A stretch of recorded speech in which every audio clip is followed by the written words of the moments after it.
Praise the lord. ದೇವರ ಅತಿ ಪರಿಶುದ್ಧವಾದ ನಾಮಕ್ಕಾಗಿ ಸ್ತೋತ್ರವಾಗಲಿ.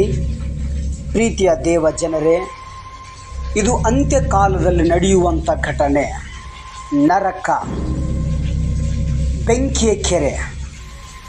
ಈ ನರಕದ ಬಗ್ಗೆ ತಿಳಿದಿರುವಂಥವ್ರು ಯಾರೂ ಇಲ್ಲ. ಯೇಸು ಕ್ರಿಸ್ತನು ಪರಲೋಕದಲ್ಲಿರುವಾಗ ಈ ನರಕದ ಬಗ್ಗೆ ತಿಳಿದುಕೊಂಡು ಆತನು ಭೂಲೋಕಕ್ಕೆ ಜನಿಸಿ ಬಂದನು.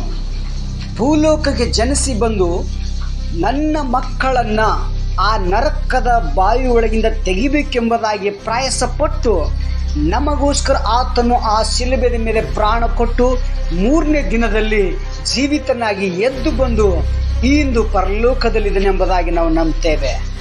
ಅದೇ ರೀತಿಯಾಗಿ ಕ್ರಿಸ್ತನು 2ನೇ ಬರಣದಲ್ಲಿ ಈ ರೀತಿ ಮಹಾ ಸಂಕಟವು ಸಂಭವಿಸಲಿಕ್ಕಿದೆ ಲೋಕಕ್ಕೆ. ದೇವರ ವಾಕ್ಯದಲ್ಲಿ ಈ ರೀತಿ ಹೇಳುವಂಥದ್ದಾಗಿದೆ.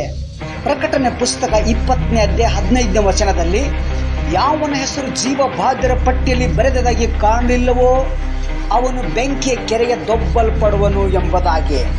ಪ್ರೀತಿಯ ದೇವ ಜನರೇ, ನೀವು ನೀರಿನ ಕೆರೆ ನೋಡಿರಬಹುದು, ಆದರೆ ಬೆಂಕಿಯ ಕೆರೆ ದೇವರು ಹೇಳುತ್ತಾನೆ, ಯಾವನ ಹೆಸರು ಜೀವಬಾಧ್ಯರ ಪಟ್ಟಿಯಲ್ಲಿ ಬರೆದಿದ್ದಾಗಿ ಕಾಣಲಿಲ್ಲವೋ ಅಂಥವರನ್ನ ಬೆಂಕಿಯ ಕೆರೆಗೆ ದೊಬ್ಬಲ್ಪಡ್ತಾನೆ. ವ್ಯಕ್ತಿಗಳು ದೊಬ್ಬಲ್ಪಡುವಂಥದ್ದಲ್ಲ, ದೇವರೇ ಸ್ವತಃ ಜನರನ್ನ ಬೆಂಕಿಯ ಕೆರೆಗೆ ದೊಬ್ಬಲ್ಪಡುತ್ತಾನೆ. ಪ್ರೇರೆ, ಆ ಬೆಂಕಿಯ ಕೆರೆಯಲ್ಲಿ ಕಟಕಟನೆ ಹಲ್ಲು ಕಡಿಯೋಣವು. ಅನೇಕ ಜನರು ಅಯ್ಯೋ ಅಯ್ಯೋ ಅನ್ನುತ್ತಾ ಎದೆ ಬಡ್ಕೊಳ್ಳುತ್ತಾ ತಮ್ಮ ತಲೆಗಳ ಮೇಲೆ ಮಣ್ಣನ್ನು ಕೊಯ್ದುಕೊಟ್ಟ ಇಂಥ ಮಹಾ ಸಂಕಟದಲ್ಲಿ ಇರುವಂಥ ಒಂದು ಕಾಲ ಬರುವಂಥದ್ದಾಗಿದೆ.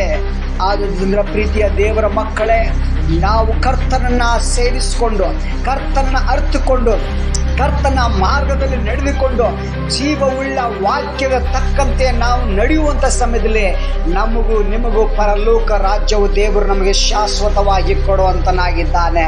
ಪ್ರೀತಿಯ ದೇವರ ಮಕ್ಕಳೇ, ಈ ಕಷ್ಟ, ಈ ನೋವನ್ನು ನಾವು ಹಿಂದೆ ಅರ್ಥ ಮಾಡಿಕೊಳ್ಳೋಣ. ಹೌದು, ಇಂಥದ್ರಲ್ಲಿ ನಾವು, ನಮ್ಮ ಕುಟುಂಬವು ಗೋಳಾಡುವುದು ಬೇಡ, ಅಳುವುದು ಬೇಡ, ನಾವು ಕೂಗುವುದು ಬೇಡ.